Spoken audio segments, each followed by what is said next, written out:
Hello दोस्तों, मैं पारुल मिश्रा आप लोगों के लिए आज एक स्पेशल कहानी लेकर आई हूँ।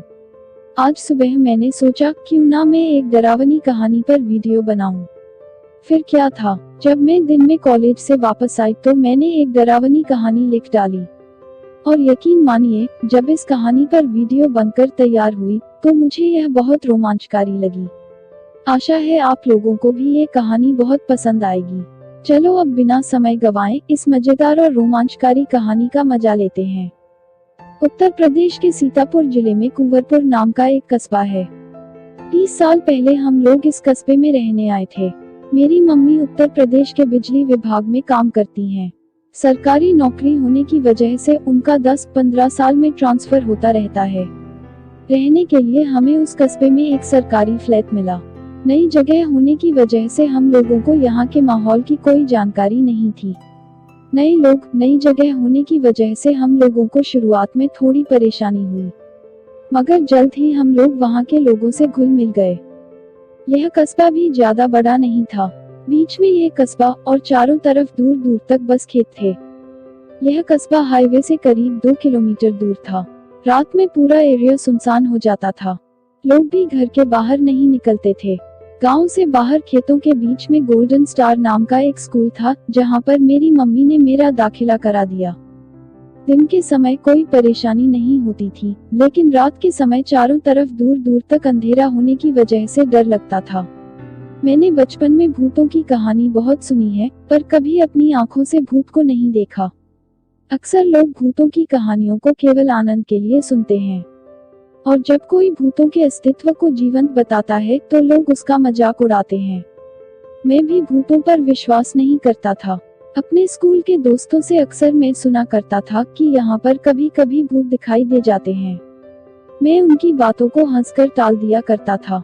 दिसंबर का महीना था। कड़ाके की ठंड चालू हो गई थी। छोटा कस्बा होने की वजह से लोग जल्दी खा पीकर सो जाते थे।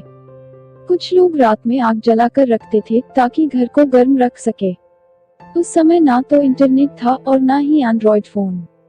लोगों के पास टीवी के अलावा मनोरंजन का कोई दूसरा साधन नहीं था। उस दिन अमावस की काली रात थी। हम सभी जल्दी खाना खा के सोने जा रहे थे। तभी बाहर शोर सुनाई दिया। लोग खेतों की तरफ भागे जा रहे थे। हम भी हड़बड़ी में घर से बाहर निकले और उन लोगों के पीछे जाने लगे। तभी हमारा एक पड़ोसी आया और बोला, बाबूजी, कोई गहरा संकट आने वाला है। पिताजी बोले, क्यों, वहाँ क्या हुआ है? पड़ोसी बोला, बाबूजी, तुम पढ़े लिखे हो, ये समझ नहीं पाओगे, तुम्हें विश्वास नहीं होगा। तभी वहाँ रामपाल आ गया, जो इस पड़ोसी के खेतों पे काम करता था। वह भयभीत स्वर में बोला, गांव के पुजारी ने सपने में कुछ देखा है और वो पूरे गांव का चक्कर लगा रहा है। उसने सारे गांव को मंत्रों से बांध दिया है। मेरी तो नींद उड़ गई थी। क्या ऐसा भी कुछ होता है? मतलब मंत्रों से गांव को बांधना सुनने में भी अजीब लगता है, लेकिन थोड़ा आगे जाकर देखा तो ना मानते हुए भी यकीन करना पड़ा। दूर खेतों में से एक जलती हुई आग चली जा रही थी।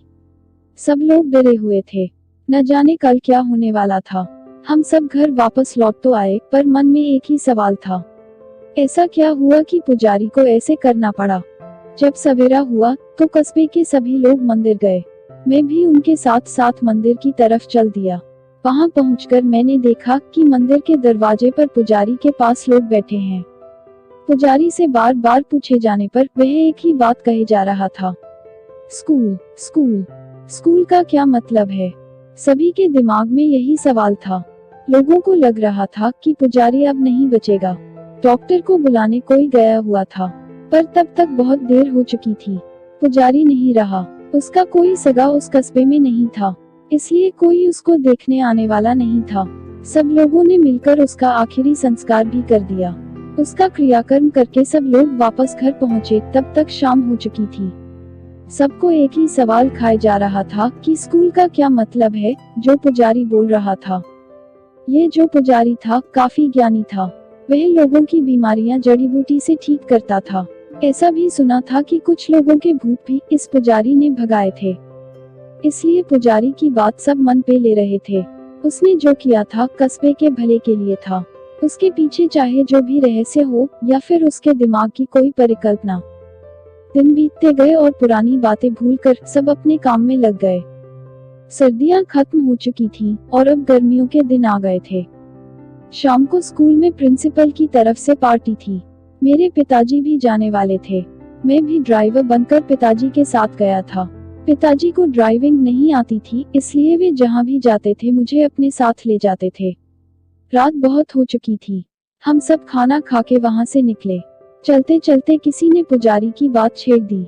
सब लोगों ने उसकी बात को हंस के टाल दिया और खाने की तारीफ करते हुए अपने घरों की ओर चलते गए। सुबह स्कूल जाने के लिए मुझे जल्दी उठना था, इसलिए मैं भी जल्दी सो गया।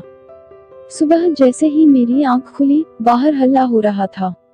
कल जिसने हम सब के लिए खाना बनाया था, वो आदमी रात को अपने सामान के साथ स्कूल में सो गया था। दुख की बात यह थी कि वह वहीं स्कूल में ही मर गया था। उसकी लाश उसके घर की छत पे मिली।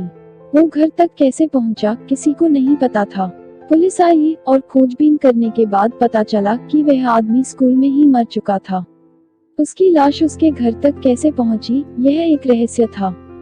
स्कूल के मुख्य द्वार के नीचे वाली सीढ़ियों पर खून से लकीरें खींची हुई थी। किसी ने जानबूझ के किया होगा, ऐसा सब बोल रहे थे। पर वो खाना बनाने वाला कैसे मरा, ये बात राज बन के रह गई। इस बात को 1 साल बीत गया। एक रोज हम सब शहर गए थे। मेरे छोटे भाई की तबीयत कुछ ठीक नहीं थी। डॉक्टर को दिखाने के बाद हम लोग बस में बैठ गए। रात के करीब 10 बजे हमारी बस हाईवे पर हमारे कस्बे वाले स्टॉप पर आके रुक गई।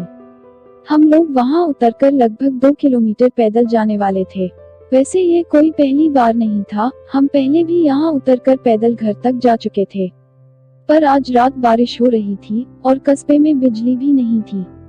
यहाँ बिजली जाना बहुत आम बात थी।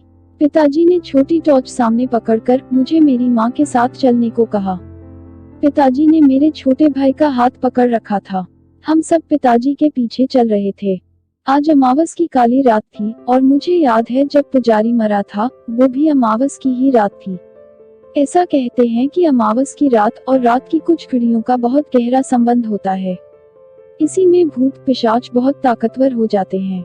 अपनी अधूरी इच्छा को पूर्ण करने के लिए वो निकल जाते हैं और उनके रास्ते में जो आड़े आता है उनको वो नुकसान पहुंचाते हैं। लेकिन ये सब बातें सुनी सुनाई हैं। मेरी दादी भी ऐसे ही हम सबको कहानियां सुनाती थी। अंधेरे में रास्ता निकालते हम आगे बढ़े जा रहे थे। रास्ता कीचड़ से भरा था। बारिश होने की वजह से खेतों की मिट्टी रास्ते पर आ गई थी। बड़ी मुश्किल से हम लोग खेतों के बीच बने हुए रास्ते पर चले जा रहे थे। स्कूल आते ही पिताजी चौंक गए। माँ ने घबराकर पूछा, क्या हुआ? पिताजी धीरे से बोले, वो देखो, आवाज मत करना।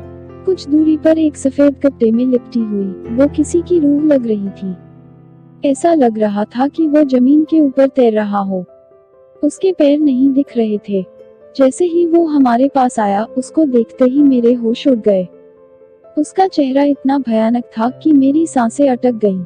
माँ पिताजी साथ में थे, इसलिए शायद मैं होश में था, वरना मैं तो मर ही गया था।